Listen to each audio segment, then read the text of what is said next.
방구 만져서 마음 챙기는 거 한번 돌아보시고 떠오르는 질문 있으면 하세요. 또 그동안 해오신 수행 돌아보고 살아온 걸 돌아보고 질문하실 거 있으면 편안하게 질문하세요.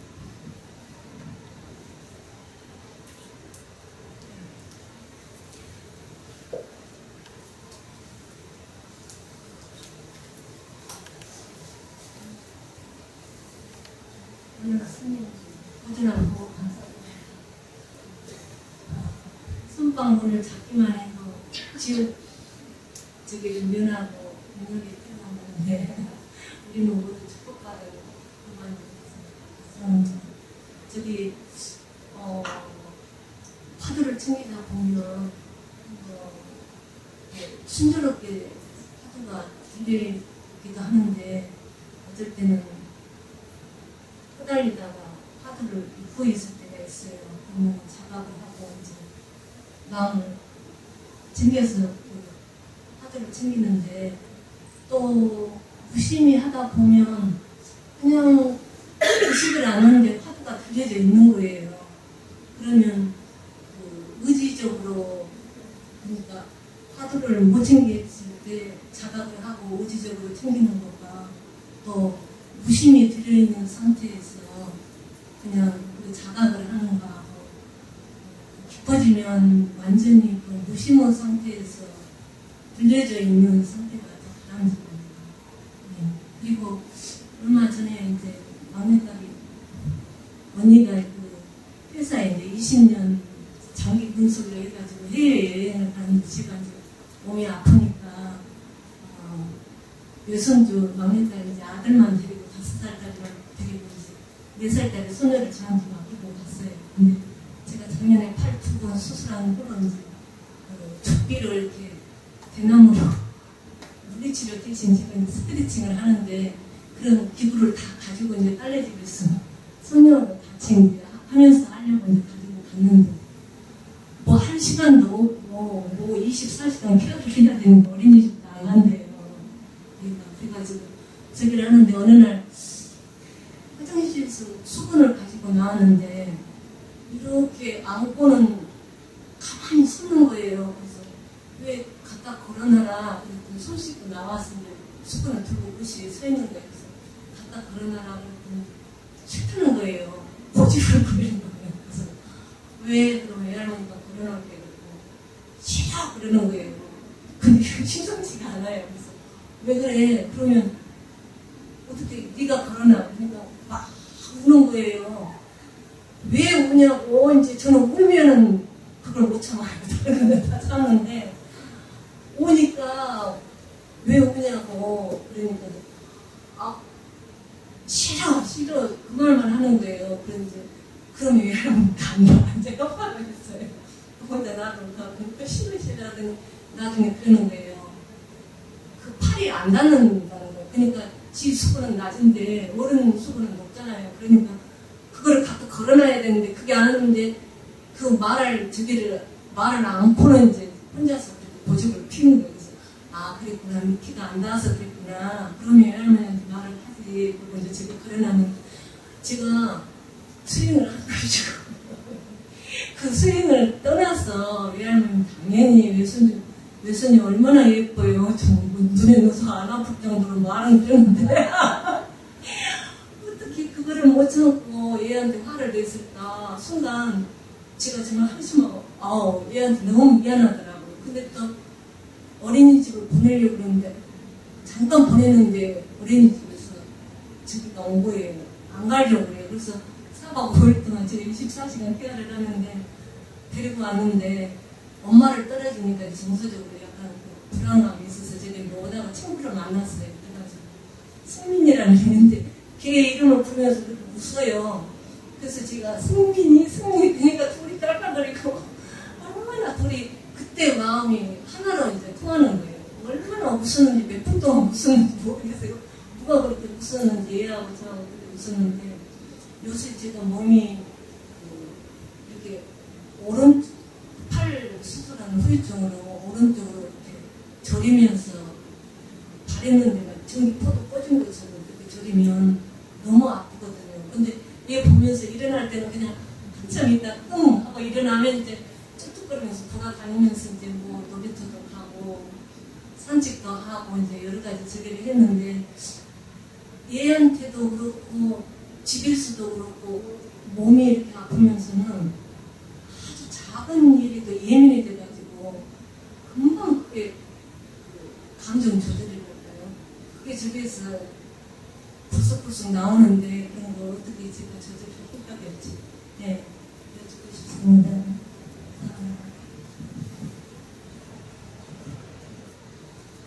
아주 잘 지내오시고 수행도 잘 해오시네요.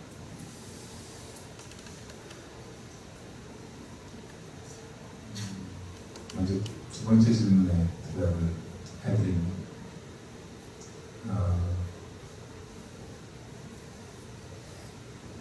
생로병사의 고통을 자각하고 그것을 발심하고 화두를 들고 그렇게 해야 그 고통에서 벗어날 수 있는 것이라고, 그렇게 우리가 정신 차려서 되새기기만 하면 이 삶의 모든 상황에서 그게 험하고 고통스럽고 해도 어떻게 마음을 돌이켜야 될지 저는 분명해요. 근데 실제로 수행도 그만한 인연들이 이루어져서 되어가는 거고, 인연이 부족하면 하고 싶은 마음이 있어도 원래 바로 그러해서도 잘 또 안 돼요. 그러니까 잘 될 때 애를 쓰고 밀어붙이고 해가지고 어떤 경지에 이르거나 깨달음을 얻거나 해야 그 힘을 나중에 상황이 급박하고 마음 챙길 엄두도 못 내고 그럴 때도 그 공부에 힘이 받쳐줄 수 있는 거예요. 확연히 깨닫는다면 이 생로병사의 고통 자체가 다 마음의 작용이고 그 역시 진리를 벗어난 것이 아니고 이 번뇌와 열반이 둘이 아니라는 걸 아니까 그런데 전혀 얽매이거나 할 것이 없겠죠. 우리가 그런 걸 잘 써서 이렇게 중생에 대한 자비심으로 돌이켜가지고 중생을 제도하겠죠. 저 유마과사가 중생이 없으니까 나가 없다 하고 병을 앓으면서 그 병을 빌미로 해가지고 법을 가르치고 중생을 제도하고 하잖아요. 그렇게 하는 것처럼 우리는 지금 우리 눈앞에 닥친 고통, 불행 이것도 감당 못해서 절천내고 있는데 그나마 우리가 의지할 수 있는 것은 그동안에 해온 수행밖에 없어요. 그래서 평상시에 항상 내 몸이 이만할 때 내 나이가 그래도 지금 늙었다고 보면 늙었다고 볼 수 있지만 90대로 한참 멀었으니까 그래도 이렇게 젊을 때 많이 해줘야 되겠다 이렇게 생각하고 해주는 수밖에 없어요. 그래서 그걸 쓸 수 있도록. 그리고 수행을 해갈 때 항상 아까 부처님의 눈을 보고 눈을 가지고 이 수행을 해가야 된다, 시작해야 한다 그렇게 말했잖아요. 부처님의 그런 관점에서 이 고통이라든지 내 경우, 상황 이런 거를 보고 그 속에서 마음 돌이켜서 부처님처럼 하려고 할 때가 있어요. 아까 그 유마거사 같은 마음, 이건 진짜 부처님의 마음이에요. 그러니까 저 문수보살도 가서 유마거사한테 법문을 듣고 또 수많은 부처님 제자들도 유마거사 앞에 가서는 법 이런 것이니 저런 것이니 떠들지 못하고 그랬잖아요. 그 유마거사의 마음이랑 이 모든 게 둘이 아니라는 거예요. 고통과 열반의 낙이 둘이 아니고 중생의 번뇌왕상과 불보살의 보리심이나 중생을 제거하는 자비심이 둘이 아니라는 거예요. 그래서 그 고통도 내가 유마거사라고 생각하고 내가 이 중생을 제도하기 위해서 이걸 감당한다 이렇게 생각하면 훨씬 감당하기가 쉬워요. 그리고 그걸 바르게 수행으로 돌이킬 수 있어요. 그대로 그 고통이 수행의 에너지가 된다.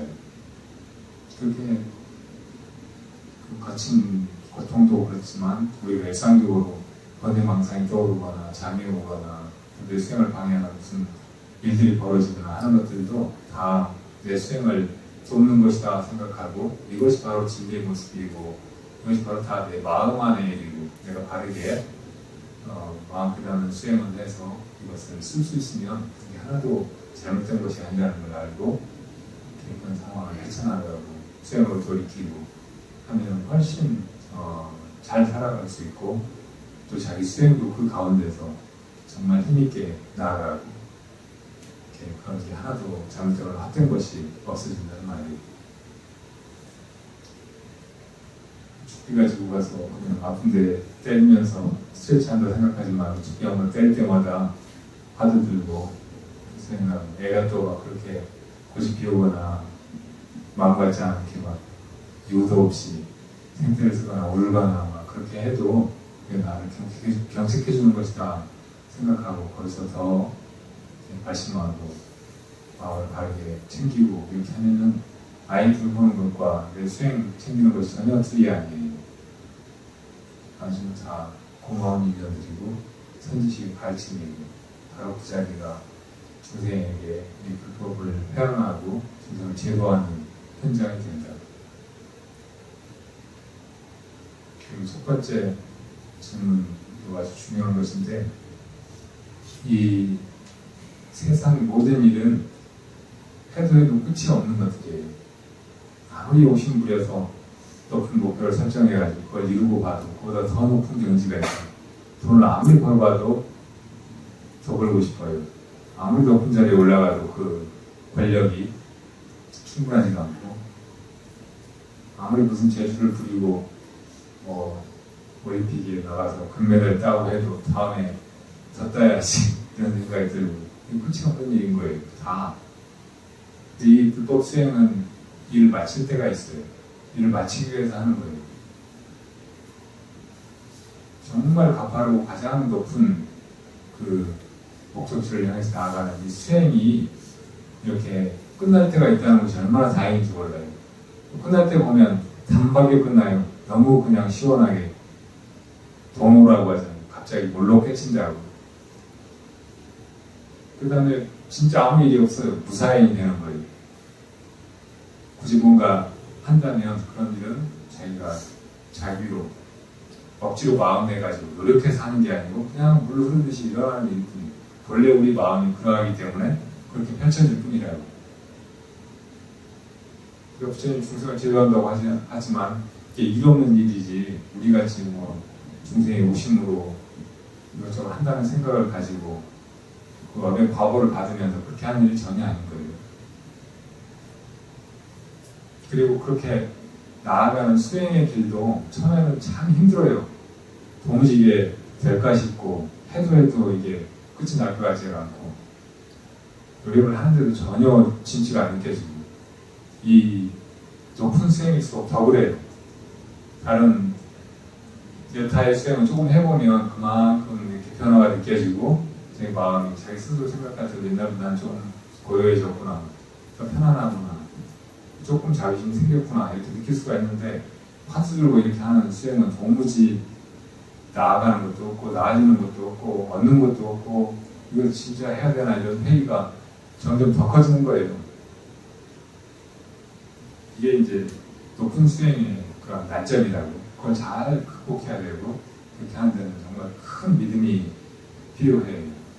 그리고 정말 용맹심을 발휘해서 해야 돼요. 분심이 필요한 거예요. 그렇게 해서 해 들어가기만 하면 갑자기 진전이 있어요. 재미가 있어요. 쉬워져요. 그걸 등력한다고 해요. 그러니까 이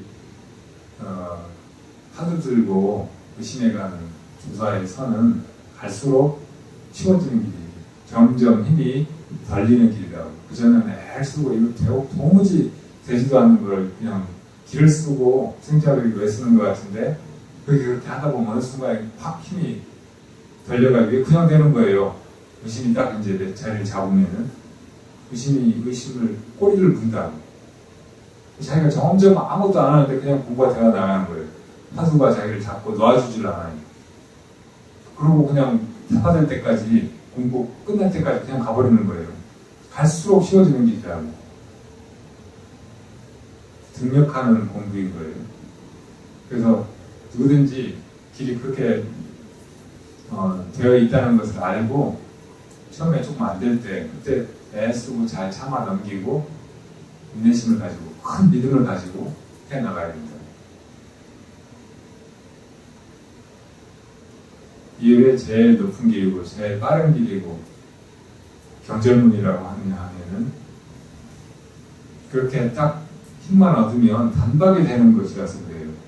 다른 거는 잘 된다 싶을 때 쭉 그 길로 가가지고 어떤 경지 이름 그 다음에 또 가야 할 길이 있고 가다 보면 또 뭐 좋긴 하지만 또 어떤 목적지를 눌러도 그게 완전하지가 않아서 더 가야 되고 계속 그런데 이거는 처음에는 그렇게 안 되지만 딱 되면 그냥 단박에 그 자리에 수행을 해간다고 하지만 어디 가는 것도 아니고 뭘 아는 것도 아니고 그냥 여기가 바로 부처가 이런 자리로구나. 내가 바로 부처로구나. 이 마음이 항상 이대로였구나 하고 그냥 깨달아버리는 길인 거예요. 그리고 그렇게 해나가는 과정도 뭘 아는 것도 아니고 그냥 모르고 답답하고 의심만 나고 막 그러는 거지만 거기서 그냥 바로 이것이 바로 이렇게 의심하던 이놈이 내 자상이로구나. 부처님이 깨달은 그 마음이로구나 하고 알아버리는 거예요. 그 마음이 모든 걸 다 놔두고 있고 이 모든 걸 다 하고 있고 이게 진짜 주인이라고. 어디에도 관림이 없어서 대자유입니다. 그래서 누구든지 다 이 힘 얻는 공부, 점점 힘이 덜리는 공부를 해가려고 해야 하고 그 묘를 잘 터득하는 게 좋아요. 우선 구조적으로 아까 제가 말씀드린 하두가 꼬리를 무는 나갈 줄 알아야 돼요. 그러니까 지금 내가 저 소리를 듣고 있다 그러면 이 소리 듣고 있는 이게 뭐지 하고 의심은 시작은 하는데 항상 결론은 지금 이 의심하고 있는 건 그럼 뭐지? 이렇게 돌아오는 거예요. 그럼 이 의심하고 있는 건 뭐지? 이렇게 계속 이제 안에서 그냥 돈다는 말이에요. 나중에 그 의심만으로 그냥 딱 있는 거예요. 이게 이제 쉽게 힘을 얻는 공부예요.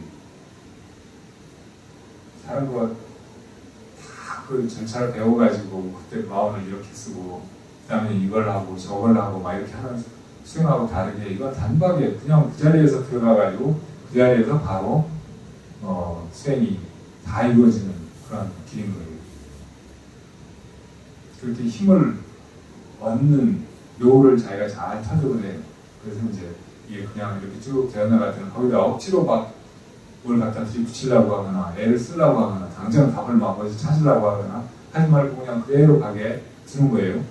그리고 그게 좀 희미해지거나 약해진다고 생각할 때 그때만 또 분명하게 하고 자기가 또 까맣게 잊어버리고 있었다 싶을 때 지금 딱 이 자리에서 지금 이 순간에 이걸 보고 이게 뭐지? 하고 이렇게 돌아온다든지 그렇게 해가지고 거기서 다시 또 이제 쭉 해나가도 나중에 저절로 되어나가도 그렇게 마음을 챙기라는 말이 이게 힘없는 공부예요.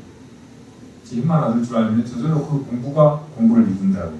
내가 있어가지고 공부를 한다. 이건 참 어려운 일이에요. 공부하는 자가 있으면 그 공부가 충분히 익은 게 아니고 힘을 얻은 게 아니라 자기가 자기를 아상을 깨뜨려야 무아의 이치를 깨달은 소승의 아라한이 되고 그 다음에 그 무아의 마음을 가지고 또 보리심을 다해가지고 중생을 제거하는 원력으로 나아가야 보살이 되고 막 하잖아요. 그런 게 얼마나 힘들겠어요. 자기가 자기를 죽인다. 이게 얼마나 힘든 일이겠냐고. 근데 바로 이목구하고 그 공부 안으로 들어가 버리면 거의 뭐 나도 없고 단박에 그 속에 원력이 다 살아있고 그냥 그렇게 가진다고. 그러니까 이 길로 누구든지 들어올 수만 있으면 바로 들어가는 것이 제일 좋은 거예요. 준비 오고 다 필요 없어요.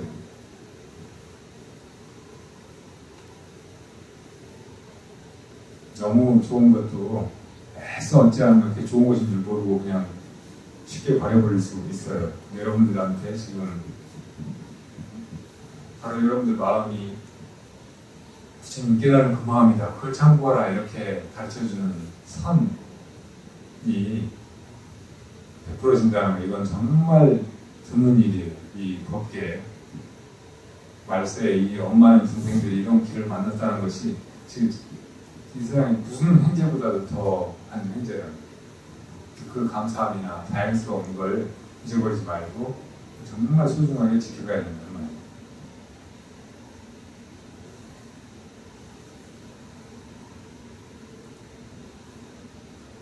자, 그렇게 힘없는 공부, 단박에 깨닫는 공부, 제일 높고도 쉬운 공부를 이렇게 감사하는 마음, 정말 다행인 마음으로 이렇게 해가시기 바랍니다. 또 질문하세요.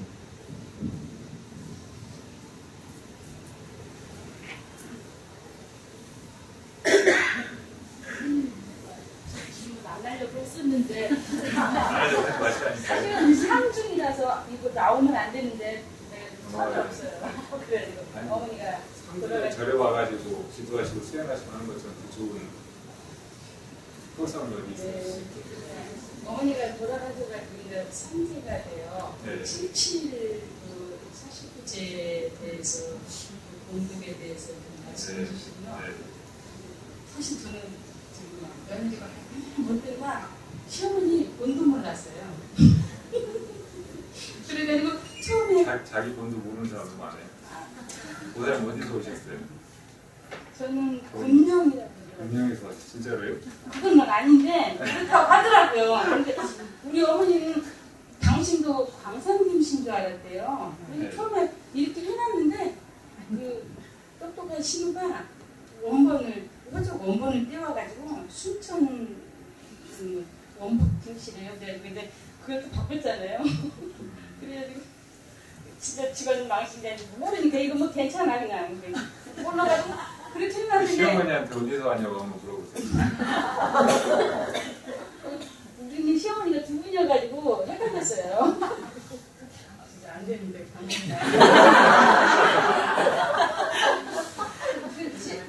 첫째 시어머니가 광산김치여서 그냥 우리 어머니도 당연히 뭐 그런 줄 알고 이제 딸들도 뭐 아들들도 그렇게 알고 있었던 거예요. 네. 소독 그 처분을 떼와 보니까 그게 달라가지고 이제 그걸 바꿨어요 이제. 그랬는데 어머니가 그렇게 가셨는데 제가 어머니하고 딱 30년을 살았어요. 네. 근데 그 어머니가 내 두 달도 안 된 그 핏덩이를 키워주셨어요. 그래서 이제 초등학교 2학년까지 키워줬는데 자기네를 맡겼는데 어머니가 6개월 만에 병이 나가지고 이제 자기네를 못 봐줬어요.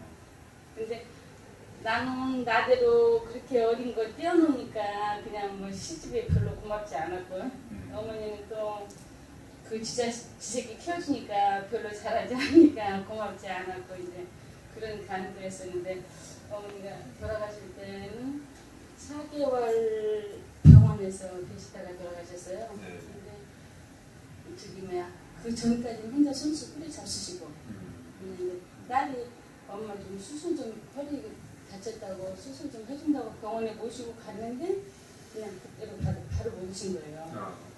그러니까 너무나 좀 딸들이 봤을 때니까 너무나 애달고 한데 며느리라고 생긴 것은 세상에 안아보니까 얼마나 미워했는지 내가 혹시 저리 와 계실 때 돌아가실까 봐 걱정했어요. 그랬는데 그 먼저 번에 가서 이러다 질문 안 할, 질문 좀 그만해야 되겠어 했던 양심이 깨서 그랬던 거예요. 이제 혹시 이러고 다니는 거 식구들이 알까 봐서 그랬는데 다행히도 그냥 잘 넘어가갖고 근데 어머니가 이렇게 저기 40대를 해달라고 딸한테 이렇게 딸한테는 그렇게 부탁을 했대요. 나한테는 그냥 어떻게 됐는지 뭐 그냥 많은 정도 안 주셨지만 또 나도 가깝게 다가가고 그냥 못 사는 시집이라 그냥 좀 무시하고 좀 잘 못했었어요. 그랬더니 해고 나니까 지금 뭐라고 말하고 있는지는 잘 모르겠는데 조금 미안하기도 하고 미안하지 않기도 하고 그냥 어머니가 고생 안 하려고 일찍 돌아가셨다고 이해도 삼고 또 그냥 좀 마음이 좀 복잡하고 좀 당황스럽기도 하고 딸들이 잘 못한다고 하니까 그럼 지네들이 잘했으면 됐지 그러기도 하고 그래요. 그래서 근데 스님께서 그렇게 보살님 통해서 전화해 주셔서 너무 감사했고요. 어머니가 바라던 바로 그 가족들하고 같이 있고 싶지 않다고 했다고 하더라고요. 그 우리 그 시아버님하고는 같이 있고 싶지 않다고. 네.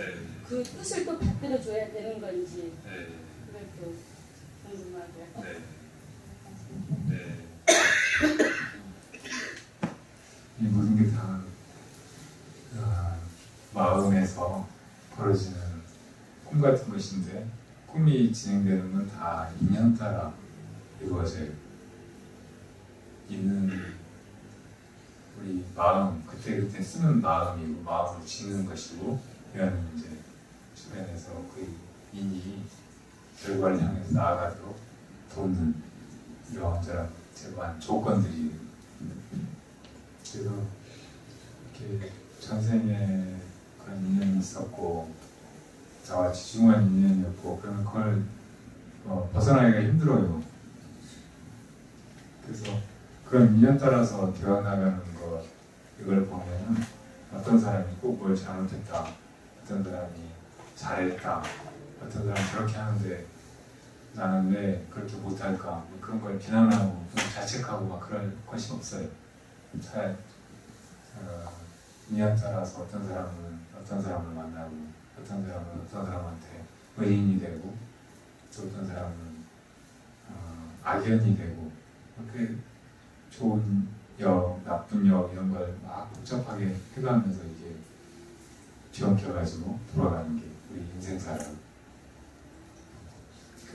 그런 분이 보살님 시어머니가 되고 또 그렇게 어릴 때부터 인연이 주어지고 또 이렇게 회양이 되고 이렇게 하는 것도 다 인연 따라서 벌어진 일이니까 거기에 이게 누구 탓이다 내가 이렇게 했어야 되는데 잘못했다 뭐 이런 생각을 우선 근본적으로 너무 심하게 가지지 않는 것이 좋아요.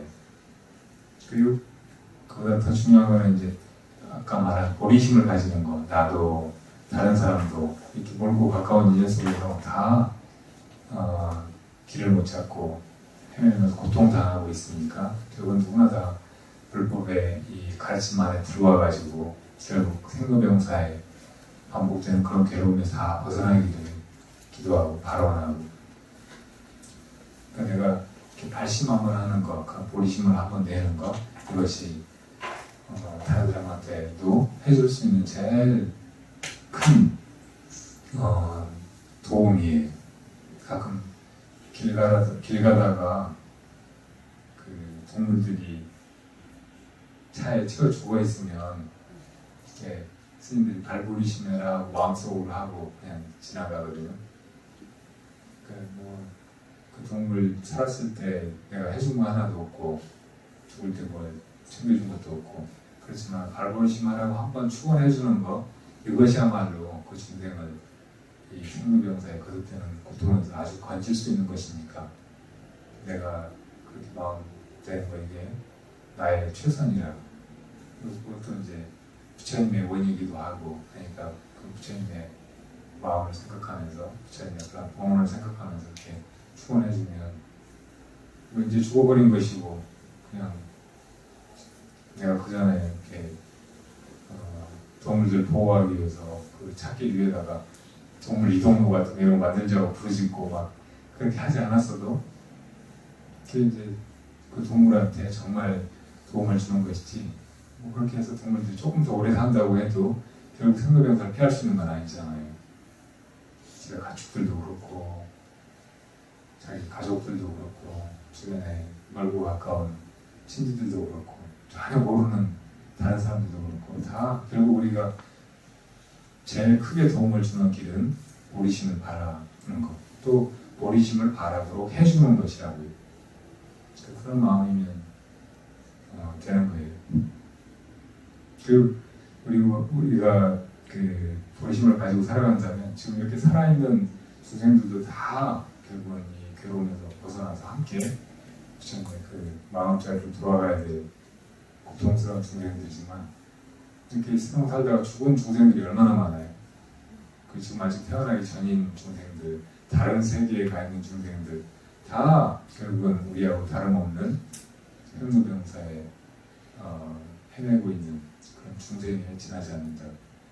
그래서 이제 죽은 사람들에게도 똑같이 이렇게 보리심을 바라도록 하고 또 발보리심에서 이 생사의 괴로움에서 벗어나도록 돕고 하는 것이 그 불자의 원이기 때문에 돌아가신 분한테도 될 수 있으면 살아생전에 뭐 이런저런 인연이나 좋고 나쁜 업이나 이런 걸 다 떨쳐버리고 또 나하고 좋았고 나빴던 그런 업에는 다 풀어버리고 좋은 길로 가시라고 천도를 해드리는 것. 이보다 더 좋은 일은 없어요. 그리고 그런 천도가 꼭 절에서 49제라는 의식을 해가지고 그렇게 하는 거 아니어도 우리가 항상 그런 보리심을 기억하고 또 그렇게 살아가고 마음 챙기고 그렇게 한 번씩 선원에 와가지고 같이 수행도 하고 그렇게 하는 것이 제일 좋은 천도일 수도 있어요. 바로 이런 마음으로도 천도도 해야 천도가 되는 것이지 그냥 뭐 49제라고 해서 의식을 지내고 막 그렇게 한다고 해도 그게 건성이고 큰 돈 들여가지고 한다고 해도 그냥 의식일 뿐이면 별로 의미가 없다고. 근데 이제 사람이 죽어서 죽음의 시간이 보통 49일인데 일주일 단위로 다른 체험을 하게 된대요. 다른 세계에 갈 수 있는 가능성도 그 사이에 있어요. 그래서 이제 보통 7일째로 해가지고 49일을 지내는데 티벳 같은 데서는 거의 49일 동안 내내 스님들 몇 분이 가가지고 계속 경전을 읽고 천도 의식을 하고 그러기도 해요. 근데 그렇게 하는 것들도 다 알고 보면 그 골자가 보리심에 있다고 보리심을 바라라고 계속 일러주고 또 그런 경계에서도 이렇게 자기 참 마음을 돌아보라고 그런 화의 경계에 휘말리지 말고 자기 자성자리를 찾으라고 또 뭐 이런저런 바깥의 경계에 끌려가지 말라고 그렇게 계속 마음을 챙겨주는 것이라고. 부사님도 그렇게 하면 돼요. 꼭 법력이 높다는 스님이나 불보살님 같은 분이 해주셔야 된다 생각하지 말고 사실은 우리 원래 마음이 바로 부처님 마음이고 나눠져 있는 게 아니니까 그 마음 생각하면서 그렇게 하면 된다고. 내가 어디서 왔을까 이렇게 화두 한번 들으면은 그 속에 또 다 들어있어요. 어쨌든 항상 제일 잘 지내시고 수행도 제일 잘 나가시고 우리 도파님이 제일 빛나는 꽃이니까 한결같이 이렇게 지내가시고 한결같이 질문하시고 그러세요. 잘한 거 한결같이 하시고 시험 있잖아요. 네. 염을 하는데요. 시험인가요? 그렇게 이쁜 줄 몰랐어요. 네. 옷이 너무 이뻐갖고 제가 좀 철이 안 들어서요. 네. 옷이 너무 이쁜다. 그 생각만 하고 있는 거예요. 어머 저 옷이 왜 이렇게 이쁜가. 옷이 잘 어울리셨어요? 그래서 김국환의 타타타가 생각나더라고요. 옷 한 벌은 건졌을 수 있잖아요. 그걸 안 해줬다가 그때 그 옷 한 벌 해드린 거니까 어머 그 순간에 너무 옷이 이뻐서 그 옷을 부사님이 해드렸어요? 네. 근데 거기 염하시는 분이 그러시더라고요. 네. 이렇게 옷이 요새 이렇게 참 좋은 거라고 그러더라고요. 보관도 잘 해오시고 네. 깔끔하셔서 아주 그냥 어머니가 38kg였대요. 이렇게 해놓으니까 너무 이쁘더라고요. 네. 근데 내가 하나 주책이었냐면 사진 하나 찍었습니다. 네. 너무 이뻐갖고. 네. 돌아가실 때 모습도 이렇게 맑고 이렇게 보면 정말 그 모습이야말로 진짜 모습이고 이만큼도 속일 수 없는 모습이잖아요. 그래서 그 모습이 좋으면 참 감동을 주기도 하더라고요. 그리고 될 수 있으면 살아있는 사람들이 이렇게 돌아가시는 모습이나 차림이나 이런 거를 깨끗하게 단정하게 예쁘게 해가지고 보내드리면 좋죠. 죽어서도 이렇게 이제 자기 몸에서 빠져나가가지고 보면 막 자기 몸이 엉망진창이고 더럽고 막 또 사람들이 다 싫어하고 막 그런 거 보면 마음이 좋겠어요. 근데 이제 그냥 그래도 조금 덜 더럽고 덜 냄새나고 덜 미안하고 그러면 마음이 훨씬 가볍고 적당하기도 좋고. 속으로 그 생각 옷이 너무 잘 어울린다 그 생각을 하고 있어요. 네. 좀 좀 나중에 봐는 좀 뭔가 진짜 나이 혼모고 이렇게 처음 봐가지고 네. 무섭다고 안 봤는데 처음으로 봤어요. 네, 잘 보면 우리 엄마도 이뻐요. 미인이에요. 뭐 그렇게 보살님도 미인이고. 그렇게 이쁠 수가 아니 그렇게 근데 옷이 잘 어울릴 수가 없는 거예요. 근데 네. 제가 해드려서 그런지 너무 네. 행복하더라고요. 근데 네. 다들 이쁘고 좋다니까. 네. 마지막 입는 옷에는 주머니가 없다고 하잖아요. 뭐 가지고 갈 것이 아무것도 없어요. 결국 누구나 다 그 주머니 없는 옷을 입고 그 옷조차 다 버리고 그 세상 떠난다고. 네.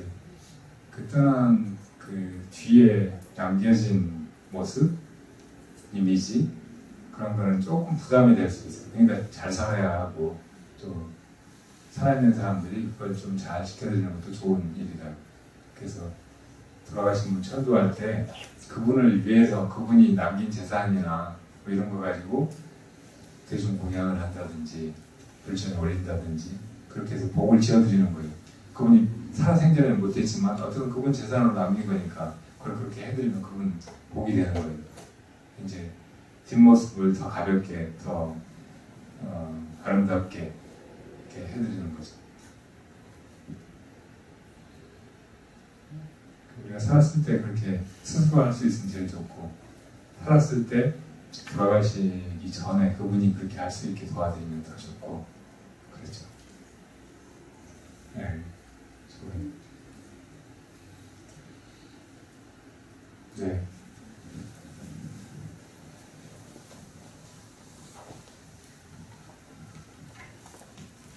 맞습니다. 제가 수행이라고 하는 거는 거의 없는 편인데요. 그래도 어쩌다가 화두를 이먹고 이러고 있을 때 거기에 빠져들지는 않고 계속 어느 순간에 계속 나오는 간생보살 계속 그게 반복이 되고 있던 거예요. 그래서 이먹고 어떤 때는 혼자 생각하다가 왜 계속 바뀔까? 왜 간생보살 계속 외치고 있을까? 그런 생각을 많이 하고 있거든요. 그리고 제가 그냥 앉아서 하는 것보다 꼭 밤에 잘 때 누워서 그런 화두를 듣는데요. 어떤 때 한 번은 나는 누구인가 계속 묻고 있다가 어느 순간에 제가 잠이 들은 것 같아요. 지금 생각해보면 잠이 들은 것 같은데 그러니까 오한이 든다고 하나요? 이게 막 이렇게 오한이 들면서 갑자기 무섭다는 생각이 들면서 제가 잠이 깨인 적이 있어요. 그게 한 2번 정도 되거든요. 근데 그런 현상도 이게 정말 모르겠어요. 궁금해서 여쭤보는 거고 제가 절에 다니면서부터 제가 조금 미쳤어요. 나무를 보거나 동물을 보거나 그러니까 계속 대화를 하고 있는 거예요. 뭐 세 가지 드리면 그래 너 오늘 기분 좋은 일 있었니? 그러고 딱 하나는 저희 집 강아지가 있는데요. 복돌이에요. 강아지가 있는데 꼭 자기 전에 걔 눈을 보면서 너는 다음 생에는 꼭 사람으로 태어나라. 하루도 빠지지 않고 제가 얘기를 하고 있는 거예요. 근데 참 제가 절에 다니면서 그런 게 너무 신기한 거예요. 왜 내가 이러고 있지? 이게 뭐지? 묻는 때도 계속 간생보살님을 외치고 있는 거예요. 그거는 어떤 기분인지 여쭙고 싶습니다. 네. 보다는 감성의 에너지가 굉장히 강해서 머리로만 뭘 하는 것보다는 마음으로, 가슴으로 뭘 이렇게 하는 걸 굉장히 좋아하시는 그런 기질이셔서 그래요. 그리고 전생부터 불련이 있고 또 그 관세음보살 기도라든지 혹은 연불수행 이런 데 인연이 있어서 자꾸 이제 그렇게 돌아간다. 근데 그렇게 전생했던 수행이 그런 거면 굳이 막 지금 생에 다른 식으로 바꿔서 억지로 하려고 하지 않아도 돼요. 그냥 관세음보살 하면서 이렇게 연불을 하고 연불을 하면서 이제 어떤 때 연불은 연불대로 돌아가는데 딴 생각이 또 일어난다 이런 생각이 들면 지금 이 연불 뭐가 하고 있지 이렇게 화두로 돌이켜보는 거예요. 연불시수라고 하는 화두예요. 지금 연불도 뭐 이목구 할 때 지금 이목구를 뭐가 하고 있지 이렇게 물어야 된다고 했잖아요. 그렇게 하는 것 같이 그냥 말을 이목구 하는 게 아니고 말을 관세음보살로 바꿔서 할 뿐이에요. 그렇게 하면서 이 관세음보살을 뭐가 하고 있지 이렇게 거기다 의심을 붙여본다고. 그렇게 해가면 이제 그냥 관세음보살을 수백만 번 이렇게 부르면서 해도 이 성취하기 힘든 그런 마음의 성취가 있게 된다. 갑자기 확 깨닫게 된다든지, 혹은 이제 훨씬 관세음보살님의 마음에 가까운 그런 지혜나 자비심이 생겨난다든지. 그러니까 그렇게 의심하는 법이 이게 전혀 생소한 다른 법이라고 생각하지 말고 그 의심하는 수행에 그런 공덕이 있다는 걸 믿고 한 번씩 그렇게 의심을 거기다 걸어보는 거예요. 그래서 나중에는 이제 관세음보살 하는 건 습관이 돼가지고 계속 그렇게 되도록 놔두고 거기다 이제 의심만 이렇게 실어서 자꾸 의심을 놓치지 않으려고 이렇게 챙겨가고, 그러다 보면 나중에 의심도 이제 안 챙겨도 될 상황이 된다고. 그럼 뭐 굉장히 쉬워요, 공부가. 그냥 생차배기로 하려고 하는 것보다 기존에 그렇게 연불하던 습관이라든지 전생부터 해오던 수행이 있으면 거기다가 그냥 이 화두를 갖다가 얹으면은 그냥 차 타고 가는 것처럼 걸어서 막 치고 가려고 하는 것보다 훨씬 빠르다. 그렇게 해보세요. 그리고 이 나는 누구인가 하는 것은 불교의 이목구 화두하고 굉장히 비슷한 것 같은데 조금 달라요. 처음에 이제 들어갈 때 보통 이목구는 보고 듣고 하는 것에서 지금 이걸 뭐가 보고 있지 이렇게 들어가가지고 나는 이목구 하는 이것은 무엇인가 이렇게 들어간다고 했잖아요. 근데 나는 누구인가는 다 사람마다 나라고 하는 것이 있다고. 이 몸뚱아리를 나라고 하든 아니면 자기 마음속에 자의식 혹은 자기 이미지, 뭔가 기억이라든지 주변 정황이라든지 지금 자기가 이렇게 스스로 만들어가지고 가지고 있는 안에 어떤 관념, 자아 관념 이런 것이 있다고. 이게 무엇인가 하고 묻는 거예요. 그렇게 파고 들어가는 거예요. 그래서 이제 묻다 보면 그 자아가 비어서 없어져 버리는 단계가 돼요. 뭐든지 잘 보면 그게 없다고. 여기 죽비 같잖아요. 근데 이게 뭐지 하고 자세히 들여다보면 나무가 보이고 죽비는 사라져 버린다고. 나가 분명히 있는 것 같아가지고 이 나가 뭐지 하고 묻고 들어가는데 묻다 보면 이제 자아가 비어서 없어져 버리는 거예요. 근데 이 자아에는 자기에 대한 애착, 이게 이제 항상 같이 있어요. 그래서 그게 흔들리거나 사라지려고 하면 굉장히 불안해하고 막 무서워요. 근본적인 공포 이런 게 막 일어나는 거예요. 제가 옛날에 얘기한 적이 있었는데 그 공포가 막 일어나가지고 산에 올라가서 뭐 일부러 막 무서움을 이긴다고 막 올라다니고 하다가 무슨 경계를 체험하고 있다고 했잖아요. 근데 그때도 그런 상태였어요. 사실은 이 나가 뭘까 이렇게 막 물어 들어가다 보니까 그런 공포가 막 24시간 끊어지지 않고 도저히 아무것도 할 수 없을 정도로 강하고, 그래서 이제 이걸 헤쳐보려고 그렇게 했던 거였어요. 근데 그걸 넘어서면 이제 비로소 불안이라든지 혹은 생사의 두려움 이런 걸 벗어나게 되고 자아가 공하다는 걸 깨달으면 그야말로 소신이나 혹은 매도 연각의 그런 경지에, 아라한의 경지에 이르게 되는 거예요.